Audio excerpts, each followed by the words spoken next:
back to the Road to Episode 7, my ongoing series where I chart the road to the release of Star Wars Episode 7, The Force Awakens in December 2015. It never gets easier to do that.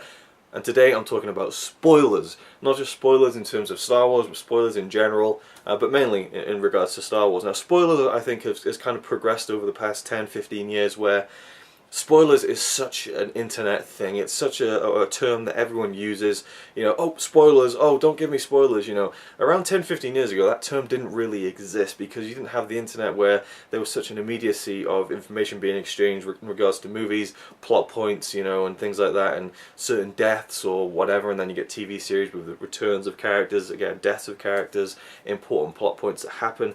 And on Twitter these days, you know, it's so easy to be spoiled. Even Facebook, you know, I mean, Sean, he posted a link, or a status rather, that he'd been spoiled a big Doctor Who kind of plot reveal that happened last week or so, and I saw that on Facebook as well because he commented on it, and I didn't even like the page, and it was the official Doctor Who page, and it was like boom, spoiled, like no warning whatsoever.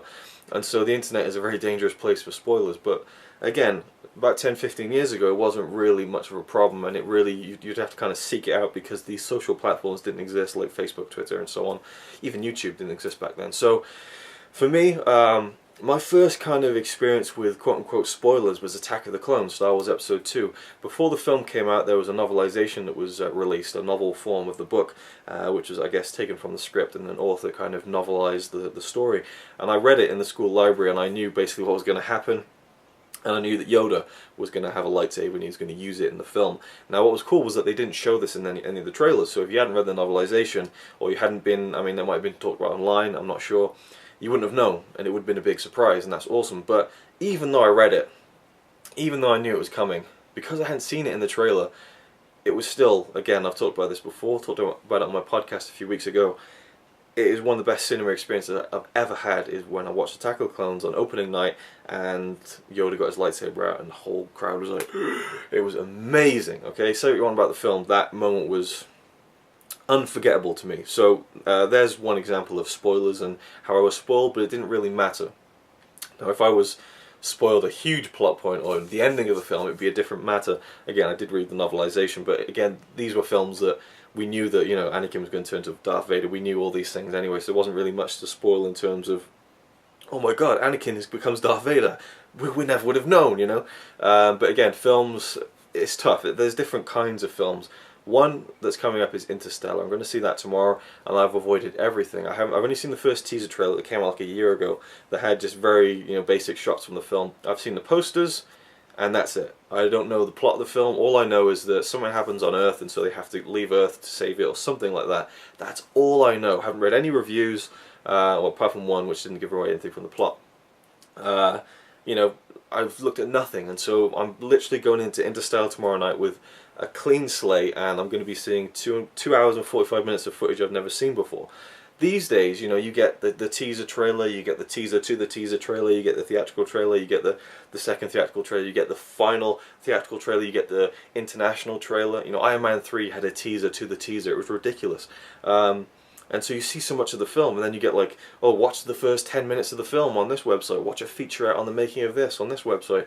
And so people in the internet age can kind of see a small, albeit an actual percentage of a film before they actually go and see it. Now, of course, it's jumbled up in montage form with trailers, but you still see a lot. And the turning point for me came last year when I watched Oblivion, starring Tom Cruise, because it was just a film that I thought, oh, film called Oblivion, cool poster, looks futuristic, dystopian, let's go see it. And no trailers whatsoever, and I was blown away.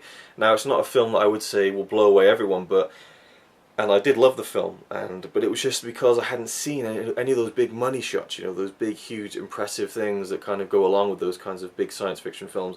And so I was looking at it the first time with like completely clean eyes and just like, wow, this is great, you know, and I loved that. And so I kind of got into this feeling from last year when I saw that I should avoid trailers from now on. I've kind of gone back on that now. I watched the new Avengers trailer, thought that was awesome, it really got me excited for it. But in terms of Star Wars, I always felt like when I started this series that I was going to be doing trailer reaction videos and so on. Then Oblivion happened and I thought, wow, imagine if I could just sit in the cinema right now, watch Episode 7, the new Star Wars film, with nothing. No hint of a plot, no official picture even seen of anything. and just watch it. Now that would be admittedly amazing, but it's just not going to happen. It is not going to happen. And so I've come to realize now that I can't avoid the trailers for Star Wars, and I can't even avoid some of these rumored plot points that have been posted online. And yesterday I looked at one of them, and this is the point where you can kind of turn off now if you don't want to hear any rumors about the plot whatsoever. But the thing is, two came from the same source. One was quite good, one was ridiculous, and so I kind of think like they're both bullshit, to be honest, but one of them I thought was really cool. Anyway, if you don't want any spoilers from the Star Wars Episode 7 plot or whatever, then turn off now. Thank you for watching, and stay tuned for the rest of the series, because I won't be doing this again. Well, I might do, but not for the near future anyway, and I'll always give full warning for this. So, you still around? Okay. The rumoured plot point of one of them was that Daisy Ridley's character was going to... I didn't read into all of it, but basically she was looking for Luke Skywalker. He turns out to be a cyborg, and he's turned to the dark side. I thought that was absolute bollocks, and I'd hate it if that happened. From the same source was this really detailed plot, synopsis in regards to Luke Skywalker. And over the past 30 years since Return of the Jedi, according to this rumour, Luke has kind of withdrawn from society and from people, and become a hermit, and withdrawn into himself, because he feels like being the last of the Jedi, his powers are too much, and he doesn't want to become his father, and he's struggling with the power that he has.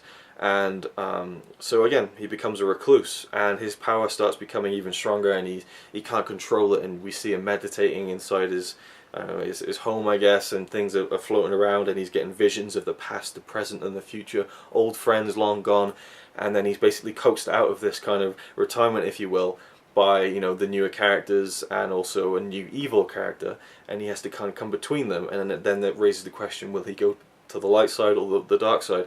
And I think that is such a cool idea, because it takes Luke in an interesting direction. For me, all I really want out of Episode 7 is a lot from Luke, because he's my favourite character. I know everyone loves Han Solo, but for me I was always a Luke guy growing up, and probably had something to do with the fact that we have the same name, and that kind of made me feel a bit more connected to it, I guess, in some strange, weird, childish way. But I love Mark Hamill, I love Luke Skywalker, and I always wanted to see more of him, and so it's so exciting for me, and I hope that he is kind of a focal point of the film. And it sounds like such a realistic way for it to go as well, because he defeats the Emperor, or his father does. He gives his father, Darth Vader, the tools to gain that redemption at the end of Return of the Jedi, and the balance to the Force is brought about.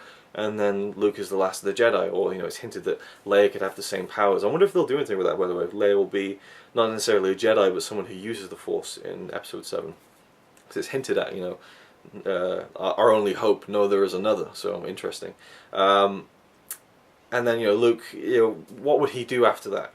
I have a feeling he wouldn't get together with someone. I have a feeling he would become paranoid and feel like, what if this does happen to me? And with time, the power becomes too much, and being the last of the Jedi. And the title reveal of the film, which happened after I read this plot rumor, The Force Awakens.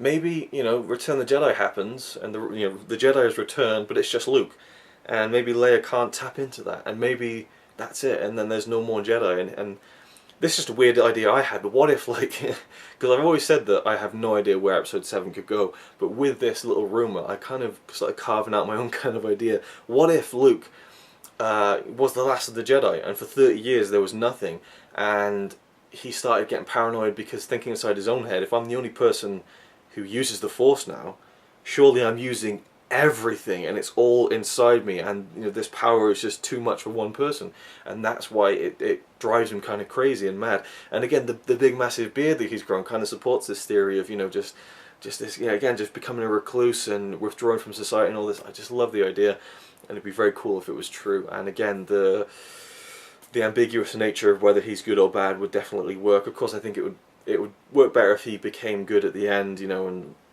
conquered that thing and realized that there are more Jedi, the Force is out there, and maybe that could be the start of the Jedi Academy, which is such a great storyline in the Jedi Academy trilogy of books. And not to repeat those things, but to maybe through 8 and 9 start up the Jedi Academy and the search for Jedi. I mean, that'd be cool. But again, either way, that's just my thoughts on that little rumor, but it got me very excited, as you can tell. And but yeah, spoilers. I think that if I see something online, and the website I go to is very good with spoilers, it gives you full warning, and that's great. So if I see something that says, you know, potential, you know, spoiling the whole movie, you know, spoiler, I'll avoid it. I won't look if it says, you know, end of the film revealed, but because again, this is where you're dealing with characters who, it's interesting because this is the first real kind of Star Wars sequel since 1983 where, you know, all bets are off. You know, we knew that Obi-Wan wasn't going to die in episode 1, 2, and 3. We knew that Anakin wasn't going to die. Well, we knew that, well, we didn't know about Padme, that was one thing, but for the most part, there was no real tension of mortality in the prequel trilogy. But there is in episode 7. I mean, realistically, all of them could go. You just don't know. I don't think they do that, but there's definitely that feeling of, you know, you don't know what's gonna, you know, what deaths are going to occur, if any. But I definitely think, you know, my opinion is, I'm not going to say spoilers, but my opinion is that Han Solo will probably die in episode 7 because we know that Harrison Ford has always wanted to kill off Han Solo since Empire Strikes Back, and maybe that'll add fuel to the fire for the next 2 films. I don't know. Either way, I'll round this off now. That are my thoughts on that rumoured plot and my thoughts on spoilers a little bit. So I will be looking at things and kind of just judging on a case-by-case basis whether I want to look at something, and the trailers I think I'll just be wholeheartedly indulging in and making reaction videos for, because probably one of the most excited times I've ever been for a film was The Phantom Menace when that first trailer came out. Holy fuck. I recorded that on VHS and I wore it out. It was unwatchable. I must have watched it about 100 times and it just like gave me goosebumps every time. And you can say what you want about the film, but that trailer was fucking awesome. So anyway, rounding up now. Thank you for watching. Stay tuned for the next video. I'm sure there'll be more news to come and things to talk about. Hey, leave me suggestions if there's any kind of Star Wars, part of the Star Wars universe you'd like me to discuss in one of these videos in the build up to episode 7. One last thing. When StarWars.com tweeted, and that was how I can't believe that the title was broke via Twitter, but either way, it's going with the times, I guess, you know, hashtag The Force Awakens. It said, Principal Tyree has rapped on Star Wars The Force Awakens, and there's the official graphic, but there's no mention of episode 7, and so I was wondering, oh my god, are they dropping the episode 7? I don't think they are though, because they had a massive, you know, Roman numerals of 7 put on Pinewood Studios. They've got it on the cap on the Wrap Party. It's on the official website, you know, 1, 2, 3, 4, 5, 6, 7. So I think we're okay, and I was just worrying about nothing. But for a second there yesterday, I was like, holy shit, are they dropping episode 7? And then I go back to like, well, you know, the original movies weren't really episodes. I mean, I just think of Star Wars as Star Wars, Empire as Empire, Return of the Jedi as Return of the Jedi, but I still like the continuity and the, you know, consistency of those titles, so my OCD would kind of be annoyed if it just kind of became its own thing after that. But anyway, I have to stop. See, I get so carried away with Star Wars. Thank you for watching, and I'll see you with the next one.